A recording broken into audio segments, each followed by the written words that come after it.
up guys, Sped here, bringing you episode 2 of Legendary Licks. Today we are looking at the legendary Mr. Mark Knopfler. You've probably seen a couple of Dire Straits covers on my YouTube channel. My most successful video of all time happens to be the cover of Sultans of Swing that I did with my bandana. I've obviously done a little bit of Money for Nothing, Romeo and Juliet. But yeah, the guy is a genius. He's one of the most beautifully melodic players of all time, in my opinion. He always hits the right note. His licks, his phrases are all magical.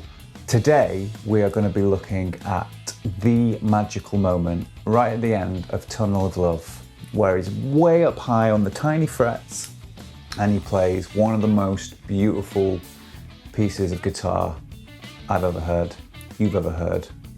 It's that lick today, and I'm going to take you through the way that I do it. A little bit different to the way a lot of other people do it, as always.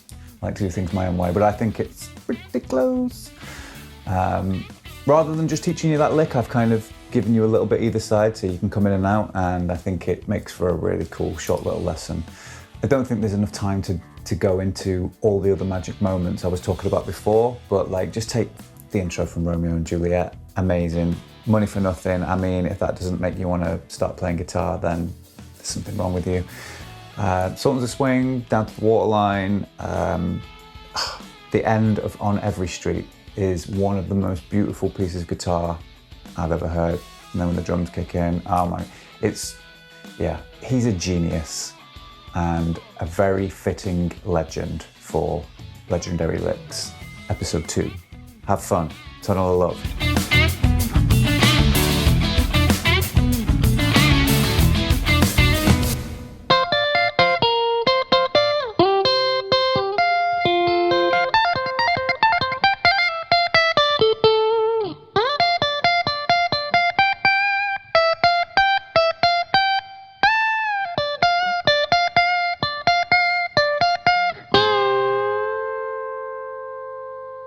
So I'm going to break it down into 3 sections so it's way more manageable for you. Here's the first one.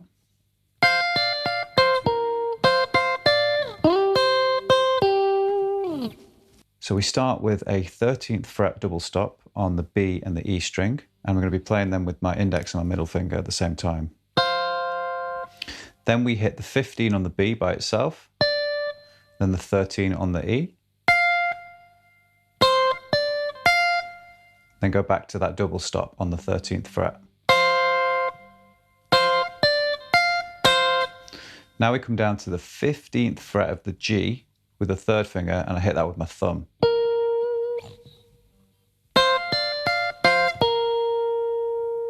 So then we go back to that double stop on the 13th fret of the B and the E, and we hit it twice. Then add the 3rd finger to the 15 and hit those same 2 strings again. After that, we slide our index finger into the 12 on the G and then hit the 13 on the B. You're going to do that twice. And then go back to the 12 on the G.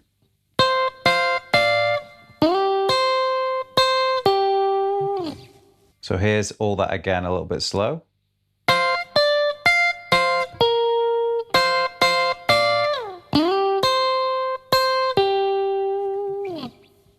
And up to speed.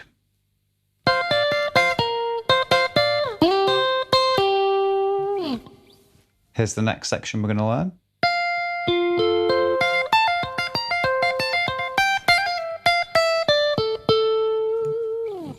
So a lot of people play this section just go between the F and the C at the start and the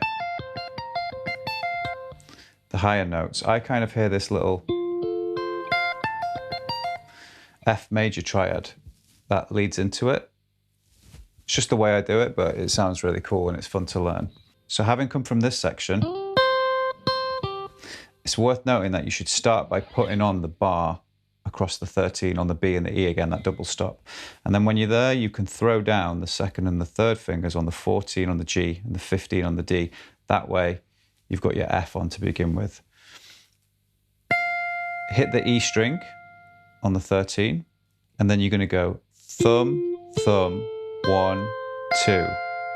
Just walk your way up that chord. So we've come from here.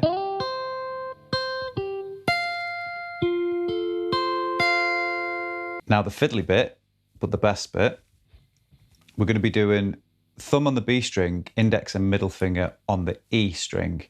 It's quite fiddly. It's very Sultans of Swing.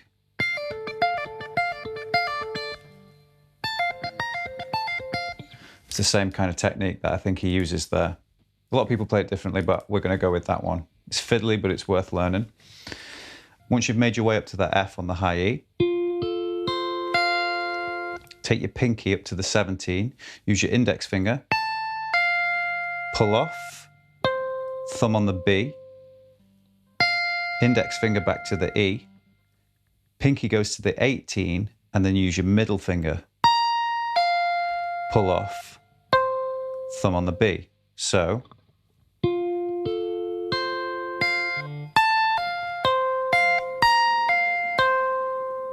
you can just repeat that over and over again until you get some speed and fluidity with it.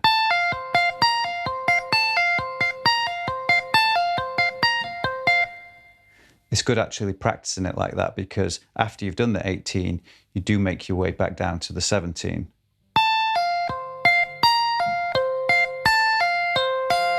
then we go thumb on the B, index finger on the high E again. And that's it for the little pull-off pattern.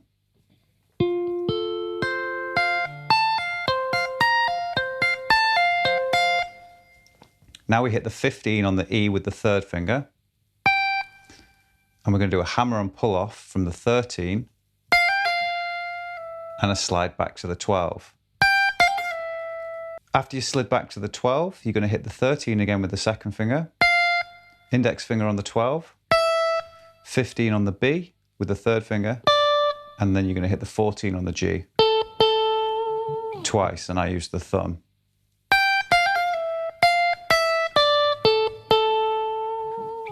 So I'm just going to come out the tail end of the other section and go through it slowly for you.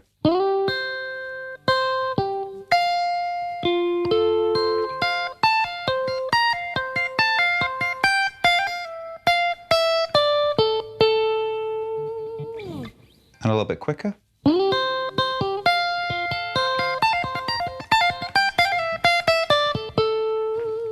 And here's the final part we're going to look at.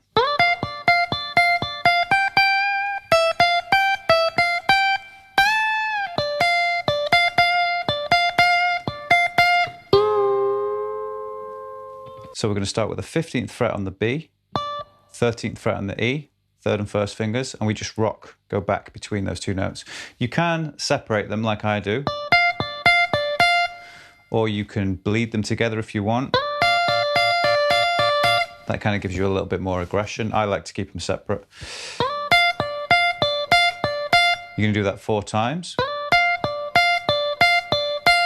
Then you're going to hit the 15 on the high E twice. And then we have this ascending pattern which goes 12, 13, 15, twice in a row.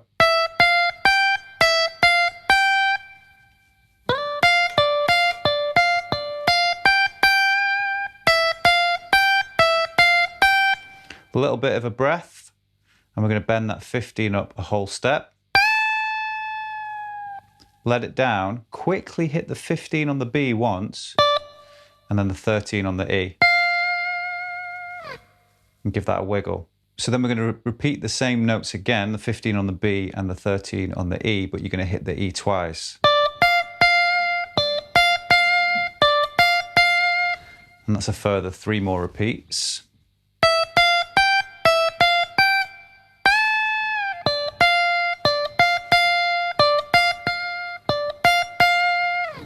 And then we're going to end on this double stop bend.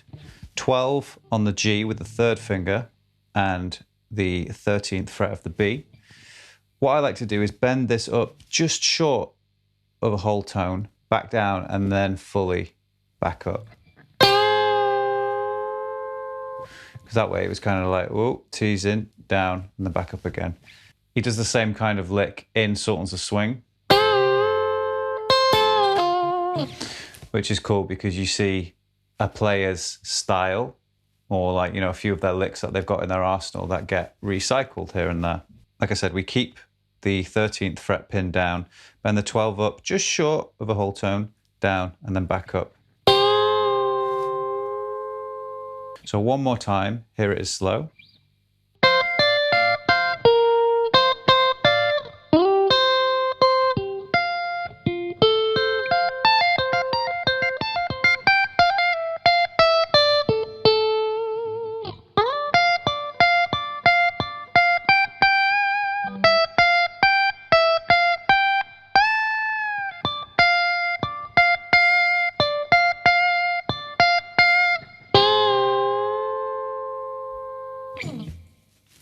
And then fast.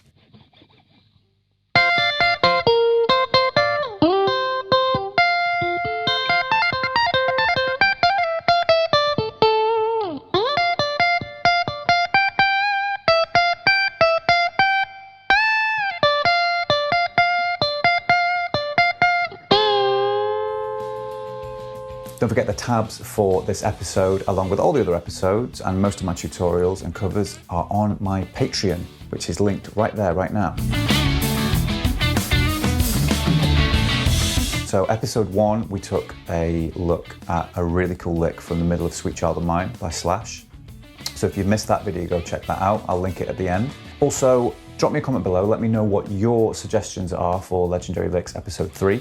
We're dropping on the first Monday of next month. Don't forget to check out Bluesy Tuesday, Riffs on the Radio, and my Friday Free for All.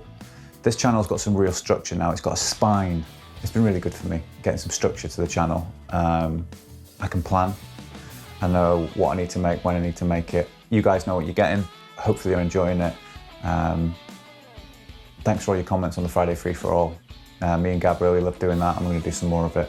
It's not me, by the way, keeping her in a cupboard. I've been nagging her for 4 years, and finally she's like, yeah, okay, let's do Rhiannon. Aw, bless her. But yeah, she needs to work harder. I'm on it. I'll see you soon.